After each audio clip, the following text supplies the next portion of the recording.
Welcome to south Indian cooking. இன்றைக்கி நம்ம பார்க்க போகிறது நல்ல சாஃப்டான நல்ல பஞ்சு போல் கொழுக்கட்டை ரெசிபி எப்படி செய்யுதுன்னு பார்க்க போகிறோம்.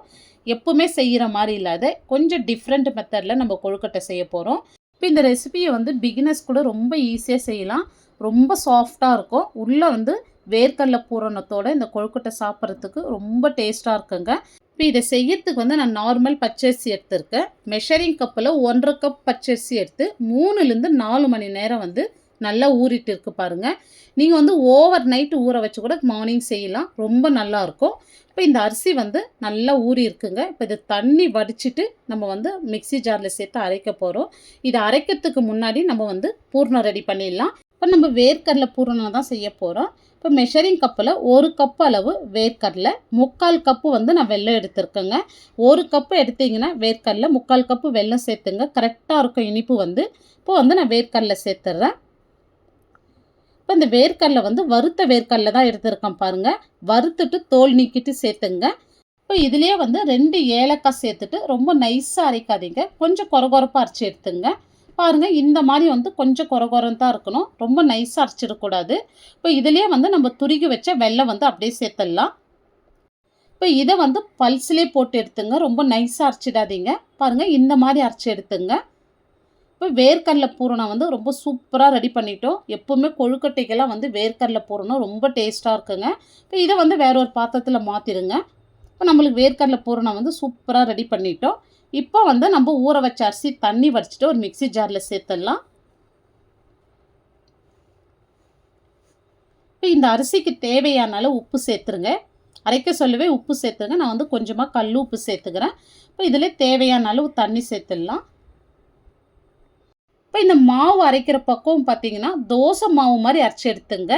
இப்போ பாருங்கள், உங்களுக்கு பார்க்க சொல்லவே தெரியும். நல்லா நைஸாக அரைச்சி எடுத்துருக்கோம் பாருங்கள். இந்த மாதிரி அரைச்சி எடுத்துங்க.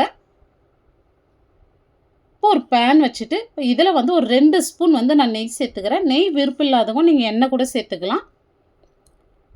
இப்போ நம்ம அரைச்ச மாவு அப்படியே இதோடு சேர்த்துருங்க. ஃப்ளேம் மீடியமாகவே இருக்கட்டும். இப்போ நம்ம அரிசி அரைக்க சொல்ல அளவு தண்ணியெலாம் கிடையாதுங்க. நம்ம தண்ணி எவ்வளோ வேணாலும் சேர்த்துக்கலாம். அதனால் பிகினர்ஸ் கூட இந்த கொழுக்கட்டை ரொம்ப ஈஸியாக செய்யலாங்க. இவ்வளோ தண்ணி ஊற்றி தான் அரைக்கணுன்றது கிடையாது. பாருங்கள், இப்போ மாவு சேர்த்ததுமே ஃப்ளேம் மீடியமாகவே இருக்கட்டும். இந்த மாதிரி கைவிடாத கலந்து விட்டுட்டே இருங்க. மாவு வெந்து மேலே வரும்.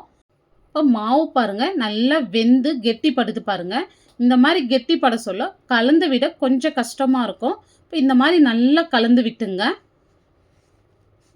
மாவு இந்த மாதிரி நல்லா கெட்டிப்பட்டு வர சொல்ல ஃப்ளேம் சிம்முலேயே இருக்கட்டும்.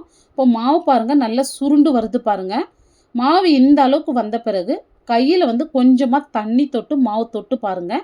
இந்த மாதிரி தொட்டு பார்க்க சொல்ல மாவு கையில் ஒட்டாத வந்துச்சுன்னா மாவு நம்மளுக்கு ரெடி ஆயிடுச்சு பாருங்கள். இப்போ நம்ம இதை அப்படியே வேறு ஒரு பாத்திரத்தில் மாற்றிடுங்க. அதிலே விடாதீங்க. இப்போ மாவு கை பொறுக்கிற சூடு வந்ததும் கொஞ்சமாக கையில் எண்ணெய் அப்ளை பண்ணிக்கின்னு மாவு நல்லா சாஃப்டாக பிசைந்து எடுத்துங்க. நல்லா சாஃப்டாக வர வரைக்கும் பிசைந்து விட்டுங்க. பாருங்கள், இந்த மாதிரி நல்லா பிசைந்து விட்டுங்க.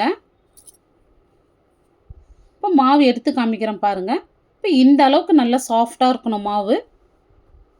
இந்த மாதிரி பிசைந்தால் தான் கொழுக்கட்டை நல்லா விரிசல் இல்லாத வரும். இப்போ நம்ம தேவையான அளவு மாவு எடுத்துக்கலாம். இப்போ மாவு எடுத்துகிட்டு மீதி மாவு நல்லா ஒரு கிளாத்தில் க்ளோஸ் பண்ணி விட்டுங்க. மாவு காயக்கூடாது.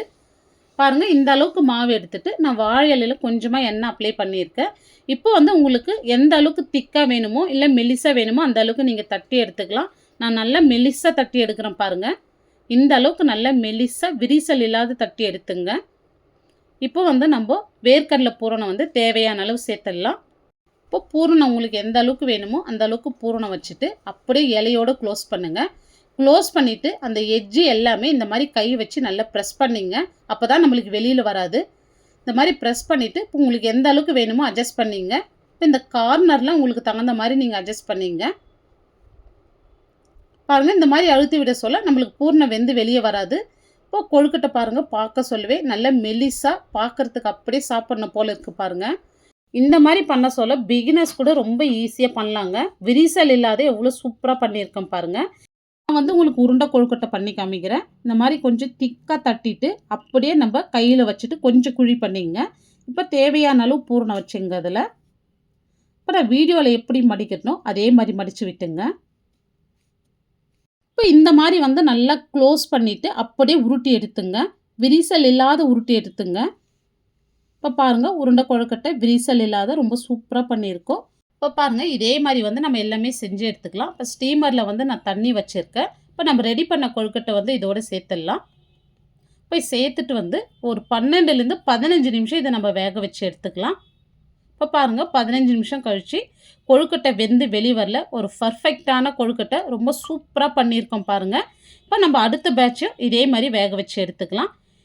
இப்போ ரொம்ப சிம்பிளான மெத்தடில் இந்த கொழுக்கட்டை செஞ்சுருக்கோம். இது பிகினர்ஸ் கூட ரொம்ப ஈஸியாக செஞ்சிடலாங்க. கொழுக்கட்டை பார்க்குறதுக்கே பாருங்கள் எவ்வளோ சூப்பராக இருக்குது. நல்லா வேர்க்கடலை பூரண கொழுக்கட்டை ரொம்ப சூப்பராக பண்ணியிருக்கோம். இன்றைக்கி நான் செஞ்சுருக்கிற மெத்தடில் நீங்கள் செஞ்சீங்கன்னா இந்த கொழுக்கட்டை வந்து அடிக்கடி செய்வீங்க. கொழுக்கட்டை பார்க்குறதுக்கே நல்ல மெலிசா அப்படியே சாப்பிட்ணும் போல் இருக்குது பாருங்கள். நல்லா பஞ்சு போல் இருக்குங்க. புட சொல்லவே நல்லா பஞ்சு போல் நல்லா சாஃப்டாக இருக்குது. இந்த வேர்க்கடலை பூரண கொழுக்கட்டை கண்டிப்பாக உங்களுக்கு பிடிச்சிருக்கும்.